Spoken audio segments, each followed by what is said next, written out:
Well, welcome back to the In Good Company podcast, where we believe that the best parts in business happen in good company. My guest today is unbelievable. She's been a longtime friend, and she started this incredible business right around 2020 that has taken off in the Buffalo area. Cannot wait for you guys to hear a little bit more of her story. Without further ado, I want to welcome 716 Accents herself, Monica Leising. Thank you for having me. Absolutely. It's so good to see you. And listen, our studio is based here in Rochester, New York. You drove down the day after Halloween to come and to shoot this episode. Means the world. Just for you. Wow. And that's why I wear my Buffalo Bills shirt, because I just wanted to speak the Buffalo Bills I love it. language. Yeah. So for people that don't know your story, just give us a little bit of a rundown of like even just basic stuff. Like, where did you grow up? Sure. Where are you from? Sure. Would love to hear. So I grew up in Buffalo, New York, born and raised. I have two sisters and a brother. So it was constant chaos in our household. We're all have a 2-year gap in between us. So Nice. It was crazy. Yeah. But honestly, now as an adult, I love it. It's like built-in best friends. And then I went to an all-girls Catholic high school. From there, I ventured out to the Rochester area, did my first 2 years of college at Monroe Community College because I had no idea what I wanted to do, but I was able to play lacrosse. So came out here, played, went back, finished off at Medaille, which is now closed actually. You shut it down. I shut it down. Yeah, someone had to do it. And so then from there, I started working in medical sales. I immediately got a job selling dental equipment. So I was traveling around New York State, basically just hustling. Just slinging drugs. Yes, slinging drugs, exactly. Legally. And from there, I had met an ex-boyfriend now, but we moved all over the place. So in 2017, I packed up and I moved to Australia. I lived in Australia for a while with him. And then from there, we moved to Europe and I lived in Sweden for a while. And then I moved back to America. We split, all good though. And I was back in Buffalo for a while. And then I had a job opportunity to move to Charlotte, North Carolina. So I moved to Charlotte right around 2019, maybe it was. And then in 2020, maybe it was the end of 2019, I had someone reach out to me on LinkedIn, a recruiter for a hospital in Buffalo called ECMC.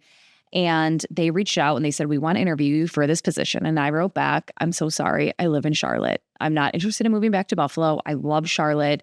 And they said, well, let us fly you up for the interview. Let's see how it goes. And so they flew me up. We did the interview. A week later, they offered me about a $30,000 salary increase than what I was making in Charlotte. So then I thought, okay, I'll move back to Buffalo. I'll work there for 2 years, save my money because obviously the cost of living is cheaper in For sure. Yeah. And then my plan was to move back to Charlotte and be in Charlotte. Great plan. Yeah. And so then I moved back. So I'm back here December of 2019. And then I'm working at the hospital. Everything is going great. And then March of 2020 hits, the pandemic. And from there, so I was fine. I was at the hospital. I was working at the hospital. And then come about September of 2020, I get an email. Here's your 30-day notice. We are dissolving your department. And I just thought, what am I doing? Like, I moved back here for this and now I'm screwed. So at this point, all of like the extra money that everyone was getting for unemployment, everything was done. So I was making about $400 a week on unemployment and I was freaking out. Like I was applying for like 30 to 40 jobs a week and nothing, not even an interview, not a callback because everyone was on a hiring freeze. Yeah. And so that's kind of where 716 Accents began. So let's dive into that. Okay. I mean, that is a lot. Yes. But like one of the things I just want to, before we get into 716 Accents, Sure. I think there are people listening. I know I was one of these people where what I love about your story is you have like you went for it. And I think whether that's moving to Australia or it's going into Europe or it's, oh, I'm going to go to Charlotte and you know what? I am going to, consider this job. And yes, I am going to go.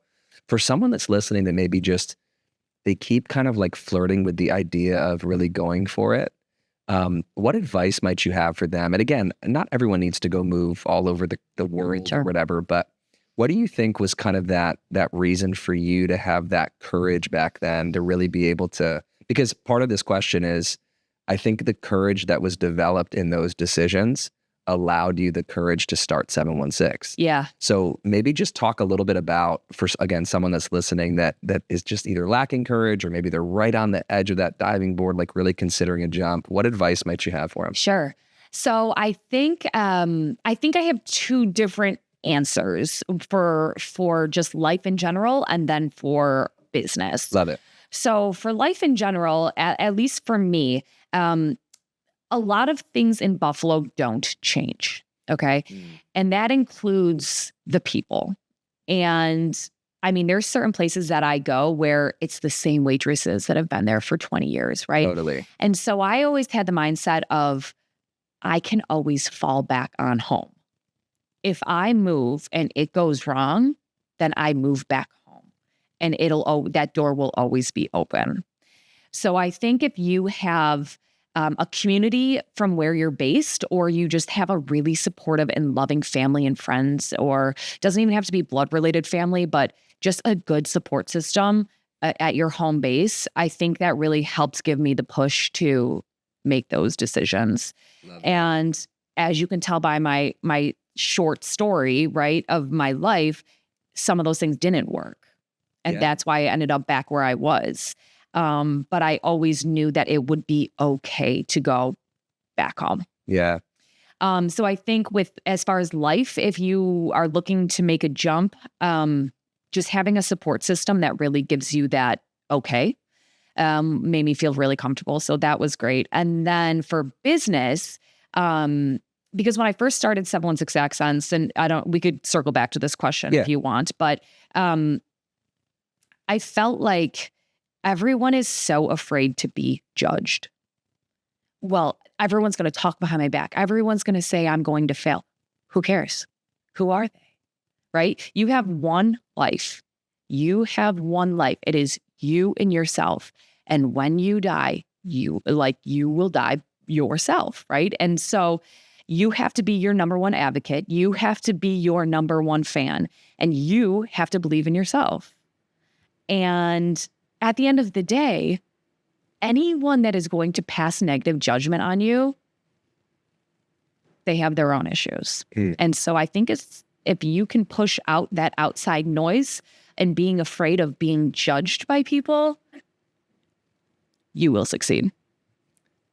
That is bomb. If you can actually probably hang up now. You don't need to watch the rest. I mean, that's such incredible advice, because I think when we're younger, we're always listening to the teacher, the coach, the parent, or the pastor, kind of whatever stage or upbringing you have. There's always kind of this true north person that you're trying to get permission from, and that's right. I think as you're growing up and all those things, but then there's this teetering point as you get older, where we can think in our mind that we're making the right decision by looking for permission.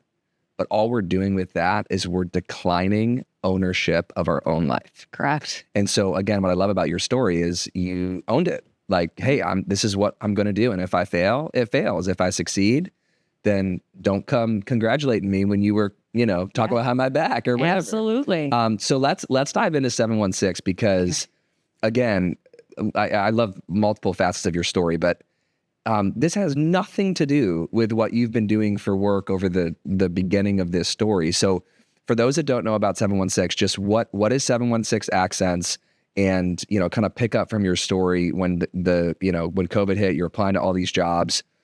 How did this start? Were you just painting in your own room? Like, how does this go? Yeah. You know what? So I have no background in the construction, contracting, Yeah. home, reno, none of it.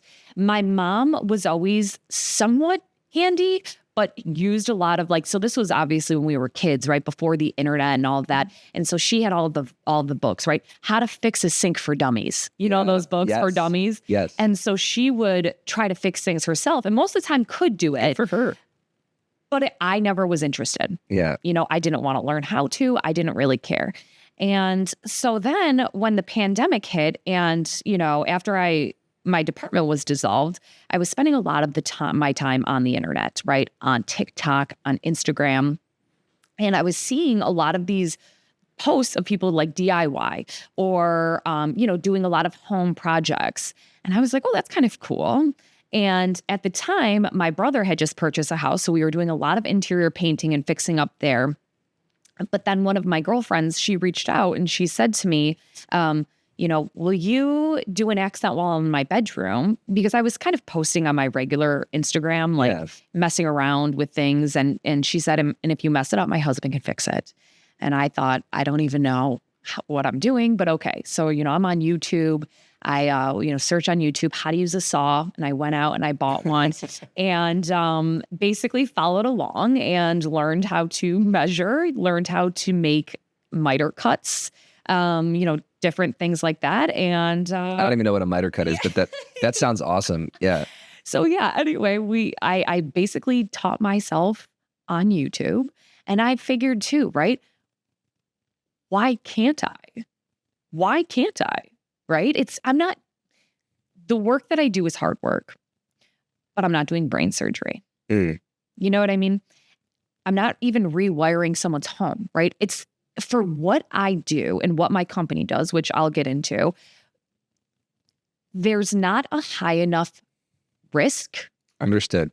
For me to be afraid to move forward. It's like worst case scenario, you go back and fix something that they don't like. Correct. And that costs you time, but it's like no big deal. Correct. You know? Yeah. Yes. That's awesome. So personally, my wife and I can't remember how many projects you've done for us at this point. I think at least like 3 or 4. Yeah. And we have kind of this cookie cutter Ryan home that we built, which it's a great home, and we locked it in before COVID. So we're never moving because of our interest rate and everything else. But it was almost the perfect marriage for a business like yours, because we are kind of, and again, we love our neighborhood, we love our home, but we are kind of locked into this house based on the cost and, you know, all the housing market stuff. And then when COVID hit, we spent a ton of time in our house. And so, of course, there's all these projects that my wife is like, you know, it would be really great. And I'm like, please stop. We're not making money. This is COVID. But you came out to our house personally, and the experience was awesome. And again, even as you're describing it, I think you were still in the early stages for the first wall that you did. Yes. But we wouldn't have known. Like, you carry yourself with a level of professionalism. And I do think that's an important note to just comment is it's not quite fake it till you make it. But I do think that people don't need to know kind of where you're at in the process of learning. They just need to know that it's going to be taken care of. Correct. And again, I think you've always done a great job of that. So talk about, as your skills developed, and maybe what are some of the services that you provide within 716? Just to share a little bit more about. Yeah. So 716 Accents is a company that I created January of 2021. And what we offer is accent walls. So, you know, we do wainscoting, any sort of like trim work that you see on walls. We do wallpaper installation, and we do hand-painted murals. So we're a very niche company, but it works out very well for me. And I've spoke about this before, not on this podcast, but I had some probably the best advice I've ever gotten from a client of mine who is a successful business owner. And he said, instead of trying to stick your hand in every cookie jar and become, you know, don't do flooring, don't do drywall, right? Hone in on one thing. And if it's accent walls, then it's accent walls, and become so good at it that you control the market. And that is what I have done. 100%. Yeah. And I think what I love about even the work that you do is you're giving people a chance for their whole space to be elevated. And it really does matter. It could be a new baby's room that they're excited about, to a little like cigar man cave in the basement with like a nice wall or whatever. It's just, you get to be a part of people's journey and their story and all those things. You had mentioned something earlier that I just want to draw attention to. How has social media really helped kind of drive your business? Because I think even during 2020, TikTok was booming, and then Instagram Reels came out, and like all these other things started to follow. I think even the video of our stairwell or whatever that you did got 250,000 views or something crazy. So like, talk about how have you been able to kind of harness the social media stuff and turn that into sales? Yeah, sure. So I think it's really important to be yourself. Yes. Even if you have your own brand, your own company, people will hire you because you are you. And I think that's important to also show on social media. In my opinion, there's nothing worse than meeting someone who has this like bubbly, great, amazing personality on the internet. And then you meet them in person and you're like, what? They got sunglasses on. They're just sitting in the corner. Yeah. Oh, you're the same person. Got it. But with, so I think I've always just been myself, right? Kind of like take it or leave it. But with that being said, TikTok and Instagram is the only marketing I do. I do no advertising. I've never paid for advertising. And I think with that is because a lot of what I post is a before and an after, just clipped together in a video, right? You get the good music going, people are vibing. Oh my God, look at the transformation. And it's not like these drawn out videos and then I'm trying to sell you things, right? It's just like, here's before, here is after. And a lot of the befores, like you were saying, are the Ryan homes, are the new build homes that a lot of our generation are building. And because our generation was brought up, on social media, on MySpace, on Facebook, on TikTok, like we are continuing to grow with social media. You see all these influencers or all of these, design accounts. And then from there, right, you're like, oh, wait a second, I want that. And I'm the girl to do it. 100%. So because I think with our generation as well, right, I stay on trend with what's going on in the world as far as home design goes. Yes. And so when someone sends me a screenshot of something from, Pinterest or Instagram, I know exactly what you want. Because I'm still in the realm of like what's in the know, where a lot of contractors are, in their 70s, and you as the homeowner almost have to hold their hand and walk them through what you want, where I'm a little bit different. Like I'm almost telling you what's going to look good in your house. And I mean, I have done, I don't even know at this point, hundreds, if not 1,000 accent walls at this point. And so because I've honed in, right, and made my skill level on accent walls where it's at, people trust my opinion and just what I do. So as far as social media goes, it has been the number one driving force of 716 Accents. I don't even have Facebook. I do no advertising on Facebook because it's not my clientele for the most part. The boomers? The boomers are not it. And if you're a boomer listening, I love you, but you are my clientele. Thank you for tuning in.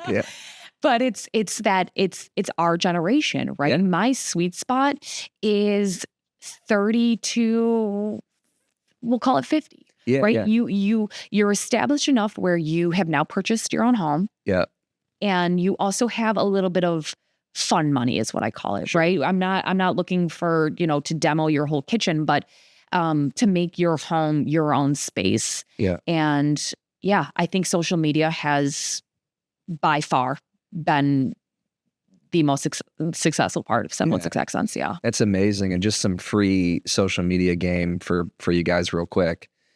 Social has changed where it used to be about the number of likes and comments would get elevated to the top of the For You pages and all that stuff. It has now shifted to saves and shares. So just like you can save something, you hit that little button at the bottom right corner. But the real driver, and the Instagram CEO came out and mentioned this, is when you have a before and after on an accent wall, a wife is going to hit the share button and send it to her husband or send it to her dad. Hey, dad, could you build this for me? Or, like, but whether they even use you or not, it's elevating your stuff on TikTok, Instagram, because saves and shares is really that primary driver of engagement, attention, all that kind of stuff. Absolutely. And with that being said, my number one driver on social media, I do 2 giveaways a year. I do 2 free accent wall giveaways a year. One is on July 16th, 716 Day, and the other is right around Christmas. I probably get anywhere between 500 to 1,000 new followers. I bet. And because part of the rules, right, of the giveaway, you have to share. And so then those people's friends see it. And because it's local, and I would say 80% of my following on social media is local, it's free advertising for me. So there's another arm, and we don't need to pivot on this podcast and talk about it, but the other benefit of growing a social media account, especially a localized one, is how many followers do you have right now?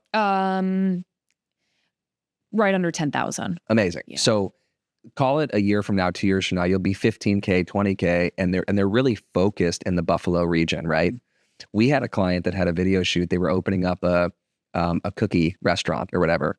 I shot you a text in Buffalo. I shot you a text and I said, hey, would you be down for like an influencer kind of a shout out thing? So that's the other side of this where I think a lot of people can build a brand, but they miss out on building a personal brand alongside of that. And so what happens is if they ultimately go sell the brand one day or whatever it is, they don't have anything for themselves. I see this with CEOs, many of our clients that we work with, where they've built up this incredible asset, but they don't have anything remaining. So now there are these boomers that are like, I don't really want to retire, but I sold my business and I don't really have anything left. Mm-hmm. So I think there's this really cool perspective, I think, for your brand, where as you're a part of the brand that you're building, you're showing your face, you're, like you said earlier, you're being yourself. Yeah. I just think that could turn into a totally additional form of income for you. The last point I wanted to hit with the 716 piece, I think with a lot of people in this industry, of course, it's a male-dominated industry. And we've had some conversations about this where, even like just when you show up and you're like, yo, I got this, and you roll up in your big SUV and you got all the stuff in the back and you're just like, I got my saw, like, let's go. What has that kind of energy been like? Like, what is that?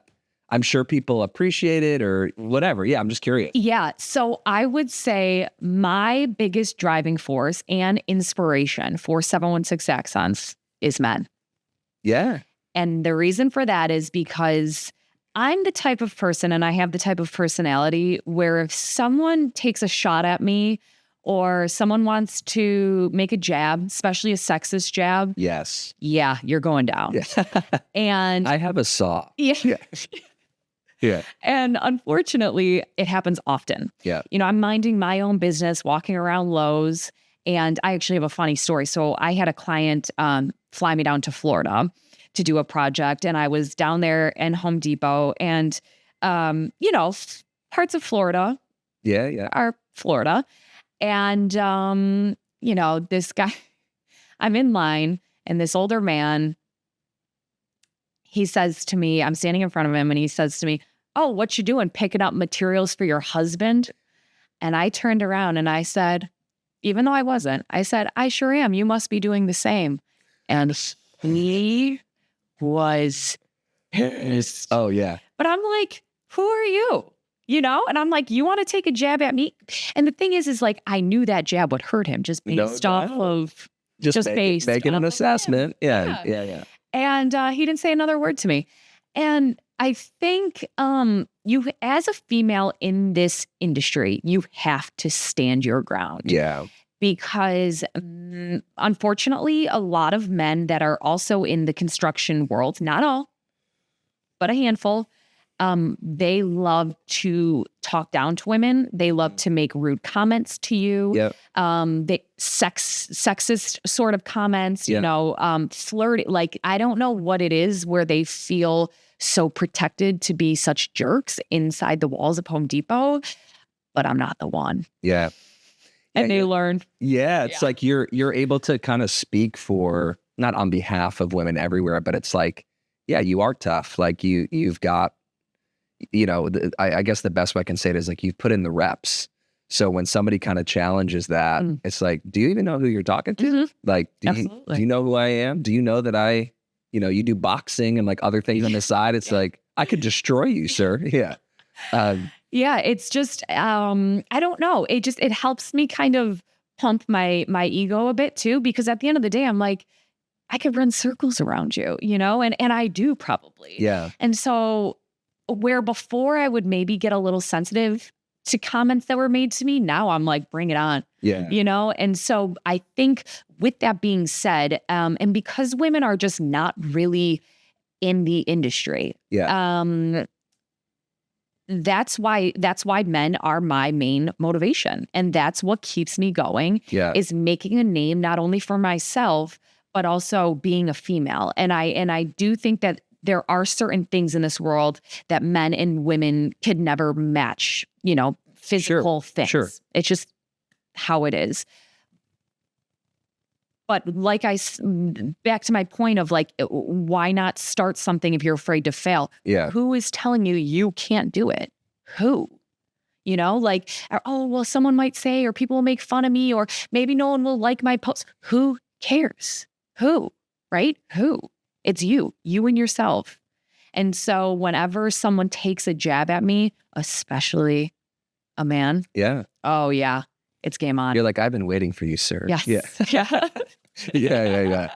Well, I think it's important to say, and I know we're laughing about that, but it is disgusting. Disgusting. And it is not appropriate. It's not okay. Yes. I think part of the blessing of raising a little boy who's going to be 5 in January is like, I really want to teach him, and he's got a little sister, and there's just a beautiful upbringing that we're praying and believing that he's going to have. But we want to teach him how to treat women, how to treat people, beyond just what they do for work and all those things. But for a young woman that's listening, that maybe she may not be in this space at all, but maybe she's working at a job where there is some of that locker room talk and there is some of that stuff, or maybe she either feels uncomfortable or she feels like, no, I guess I'll just stay at my computer and keep doing my thing.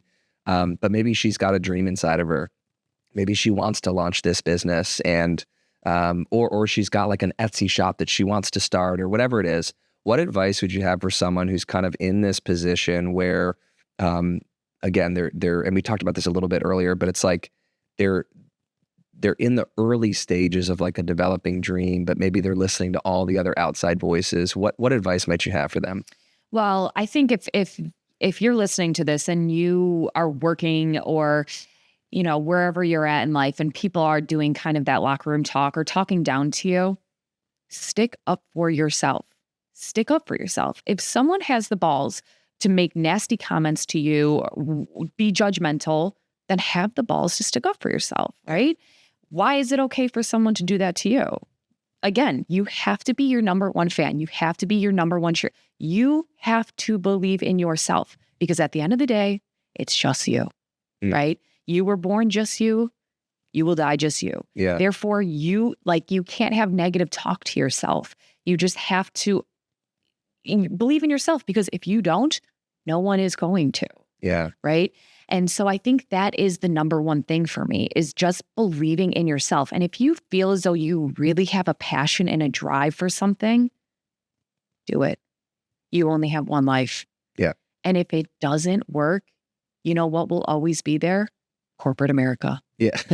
It is, and so if you feel as though you have a passion and you really love something, go for it. Yeah.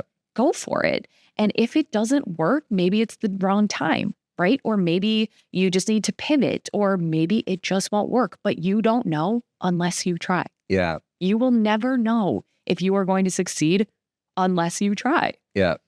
Yeah. No, it's so good. I feel like we could talk forever. All of your stories and everything that you're sharing, I'm like, this is freaking gold. The other portion that I just wanted to kind of hit on before we get into the rapid fire questions here.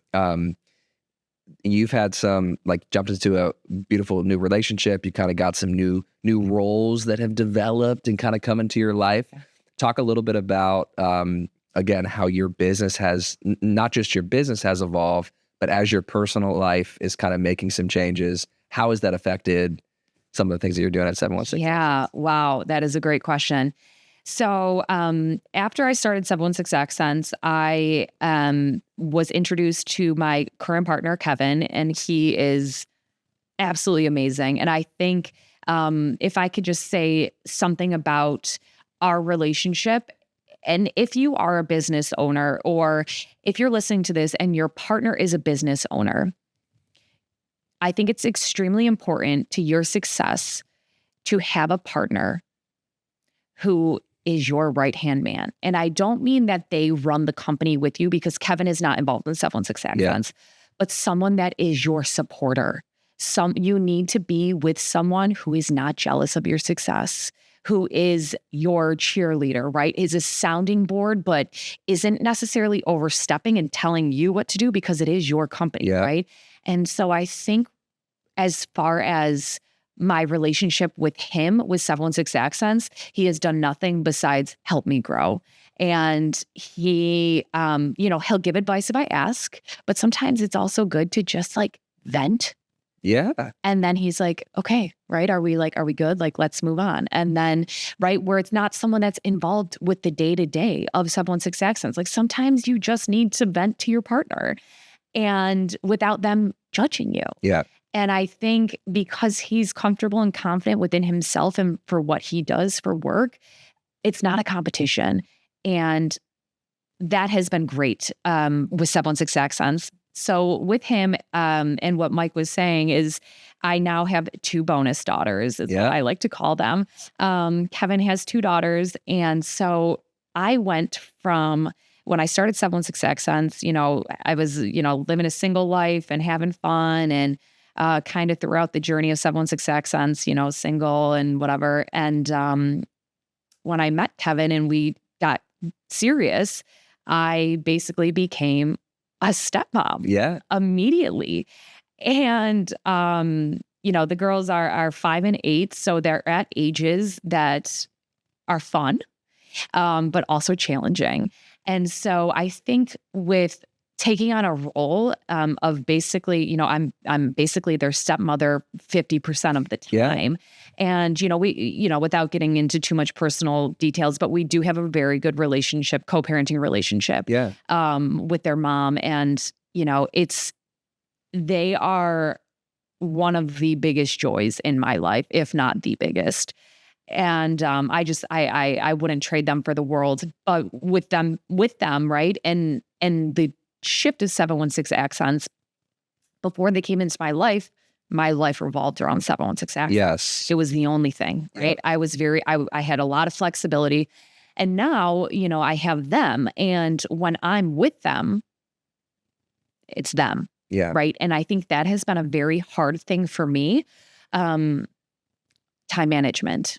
Time management is by far the hardest thing as the owner of 716 Accents. Yeah. Because everybody wants my time, right? People are all on the internet sending me emails. Hello, you haven't answered me in 24 hours. And I'm like, okay, but I'm like trying to make lunch. I'm trying to make a school lunch, right? Mac and cheese ain't going to stir itself. Okay. Yeah. Yeah. Right. I'm trying to put out fires at home here. Yeah. And so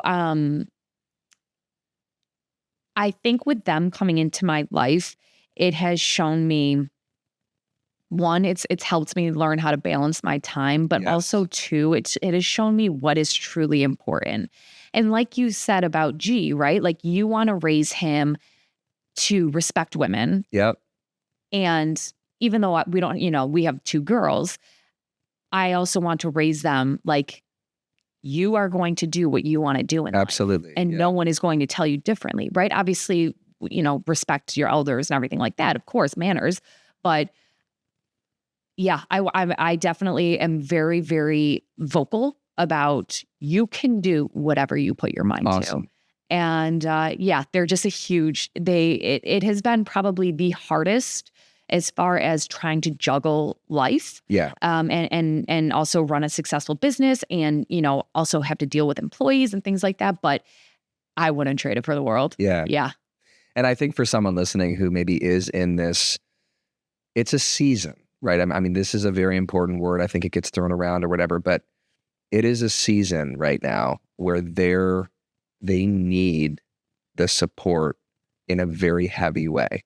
And I think in the same way, when 716 was a baby, it needed this extra level of support where you're opening a business account. How do I start an LLC? But like you're giving it a lot more attention. As you scaled 716 and you continue to scale it, it still needs you, of course, but what I love about what you said is you now have this margin of, well, what am I really building this for? Because I think when you're early on in your business, if we're not careful, we can idolize our business as we are really building this for affirmation, for acceptance, for teacher, I told you I'd be successful. Yeah. Or ex-boyfriend or girlfriend, I told you I'd make it without you. And now all we're doing is we're just propping up this business as this trophy and it leaves us empty. So what I love about your story is like, you've been building this beautiful business, which has taught you tenacity, and you can do anything you put your mind to.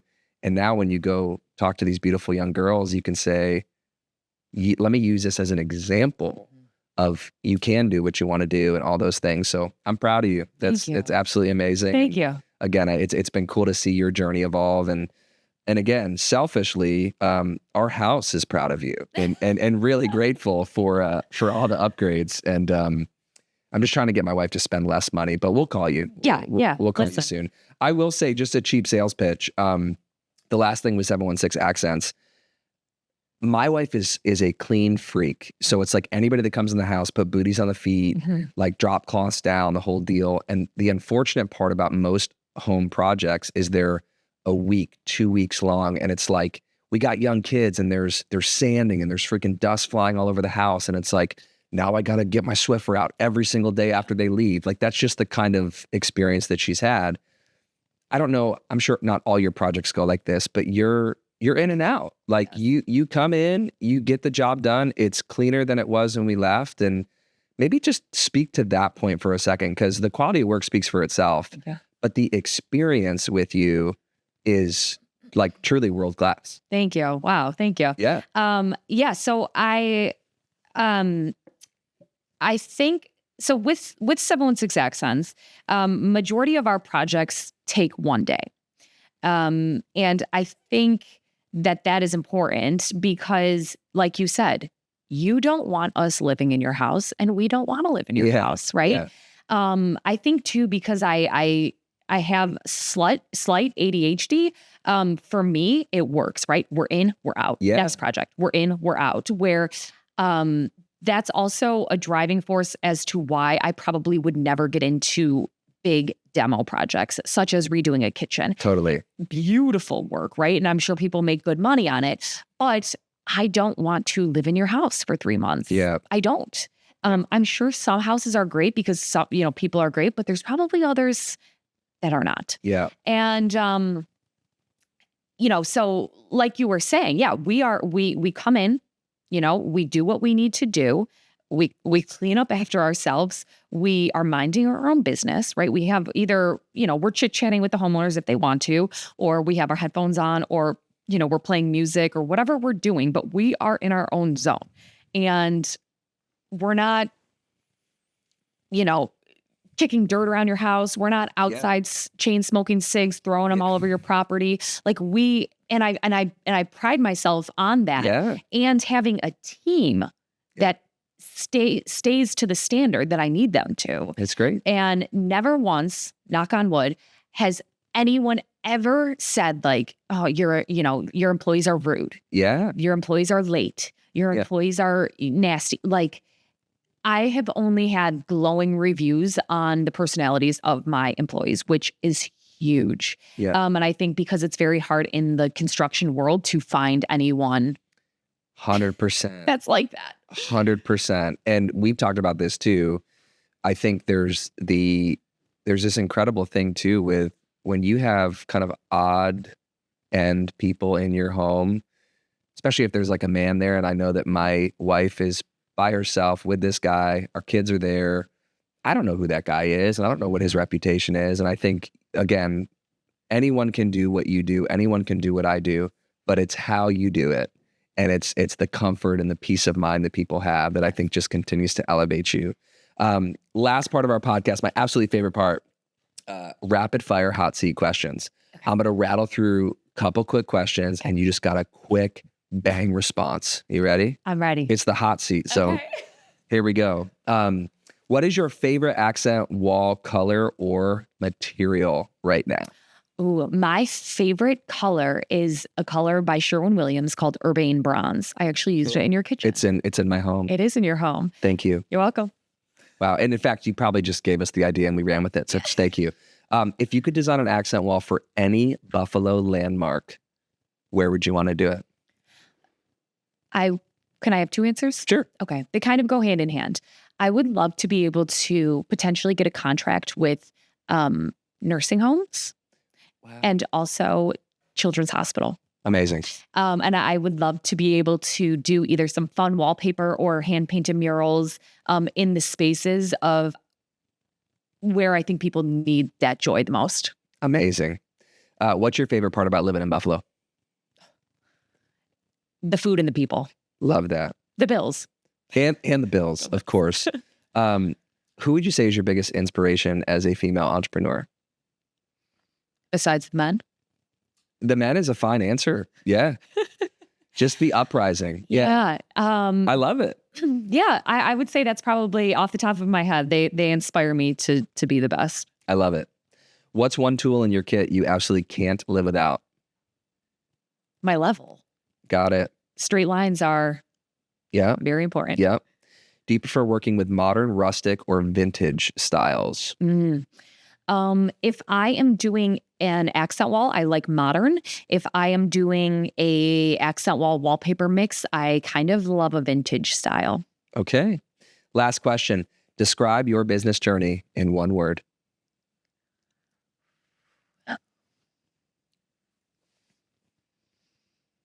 Exhilarating. Boom. I love it. You're off the hot seat. Woo-hoo. Nice job. Thank you. Thank you for coming on. So much fun chatting with you. And again, we'll probably have to do a part 2 because I have so many questions that I did not get to. But thank you for tuning in to the In Good Company podcast, where we believe that the best parts in business happen in good company. We'll see you next time. Bye.